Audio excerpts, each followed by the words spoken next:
Welcome to Pro Practice, your guide to piano mastery. I'm Josh Wright, and today's episode is based on the Scherzo in D minor by Cornelius Gurlitt. Before we get started with today's tutorial, I will go ahead and play through the piece one time in case you're not familiar with it.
All right, so this piece is from a set of miniatures, Op.172 by Gurlitt. He's not a mainstream piano composer when we compare him to other very famous piano composers, but he was born in Germany in 1820 and lived to 1901. This set of miniatures, the Op.172, was first published in 1890. This is number 9 of that set. There was 20 pieces in total.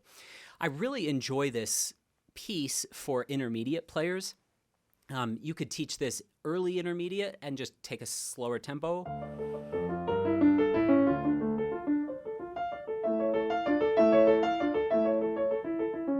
Teaches the student a lot about arpeggios. I could see it being a nice prep for something like the D minor Bach Prelude and Fugue from Well-Tempered Clavier Book 1. Something like that. This is easier, but it would be a nice prep for something like that, or just broken chords in general. The middle section is a great exercise in voicing as well, along with getting a student to be creative on those repeats. As you probably heard in that first performance, I did some variety with my dynamics, so maybe starting a little bit bigger, always resolving the phrase, but then maybe an echo.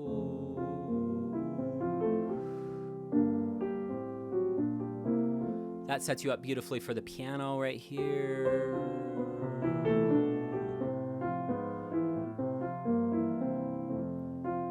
Okay, so, and then you could be a little bit bigger, maybe take a little bit of time. I did a little bit of that when I played through it.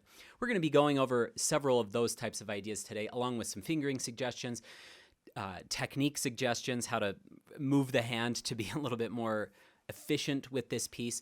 And I just think this piece gives you a lot of bang for the buck for how difficult it is. It's not so incredibly difficult, but it sounds very impressive.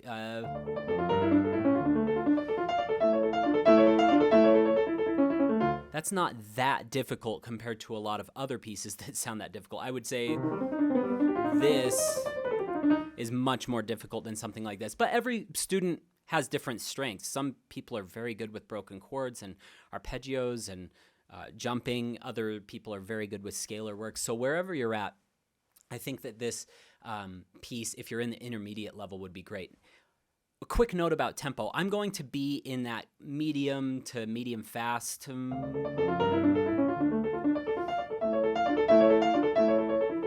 tempo, simply because that would be a nice goal tempo for people wanting to study this piece.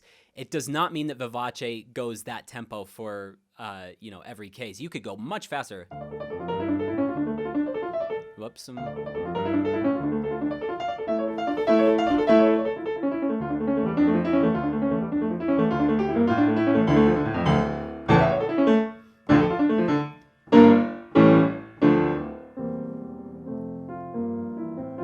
I just think this feels a little hurried when you go that fast. You can also go much slower.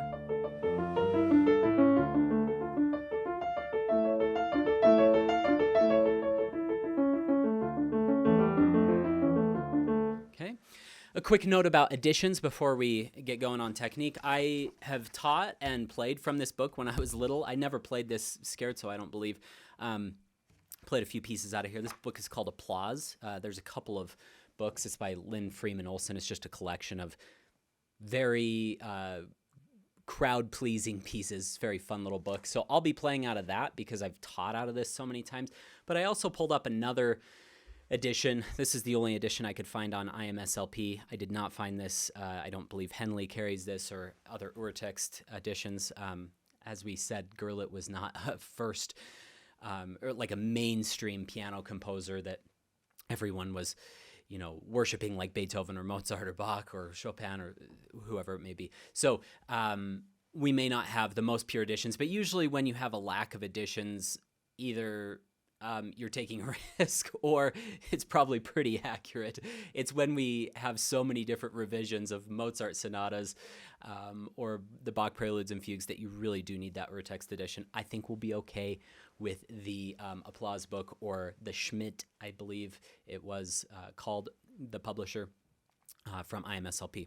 Okay, let's talk a little bit about how to navigate these from a fingering perspective. Rather than trying to think of each individual note, clump these into 3-note chords. That might seem really obvious to some of you, and it may not seem obvious to others of you. This is one of the best ways to get a really solid fingering that feels good in your hand. A lot of students would play this, and they might do like 3, 2, 1, 2, 1, 2, 5, 2, 1, 5, 1, 2, and they'd have this tangled up fingering. But if I said block those into chords, they immediately have a fingering that's very reliable. 5, 3, 1, 5, 2, 1, 5, 2, 1, 5. This is up to you if you like 3, 2, 4, 2, 1. So 5, 3, 2, 4, 2, 1. So 2 chords right next to each other. Or if you like to keep things totally closed, so the hand isn't as stretched out, 5, 2, 1, 4, 2, 1 works as well.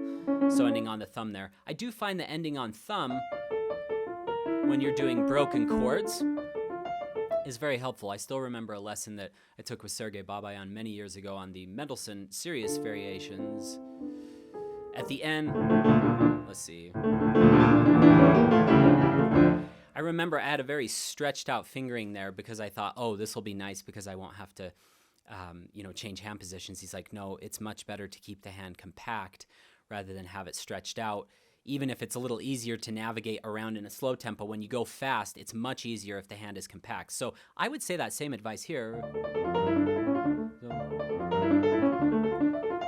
And you can feel free to use 4-2-1. Some people will use 4-2-1, 5-3-2, 4-2-1. That's totally fine too. So that's how I like to navigate those.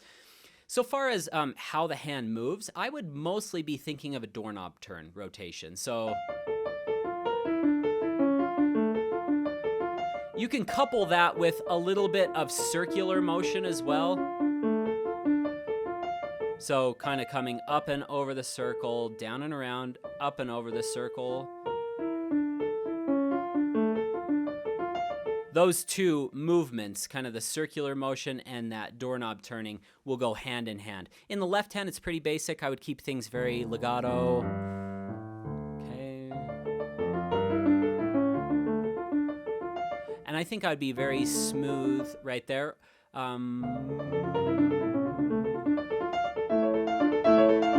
Because these are 2-note slurs, I do 5-2-3-1, by the way, I would be very short. But I don't think I'd go... You could throw it off there. I don't think it adds that much. This is very legato. So I think I'd come off gently on that slur. And I'd be a little sharper on those slurs.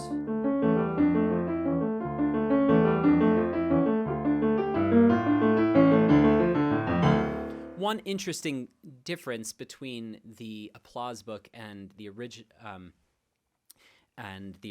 I think that maybe this editor just did some shorthand because he beams it 1, 2, 1, 2, 1, 2, 1, 2, 3, 4, 5, 6, 1, 2, 3, 4, 5, 6.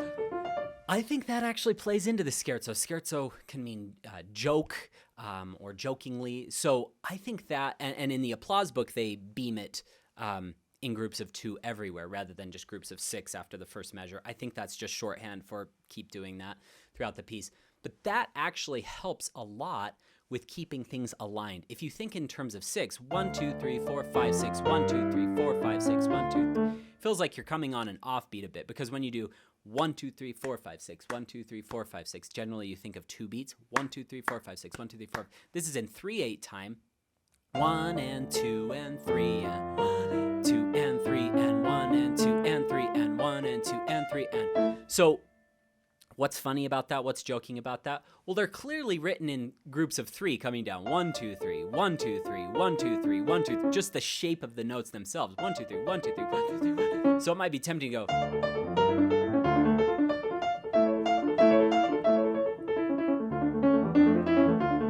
And that actually works. I think it's a little vertical the way I just did it. Obviously, you don't want to do it that heavy-handed. But 1, 2, 3, 1, 2, 3, 1, 2, 3, 1, 2, 3, 1, 2, 3. So feeling.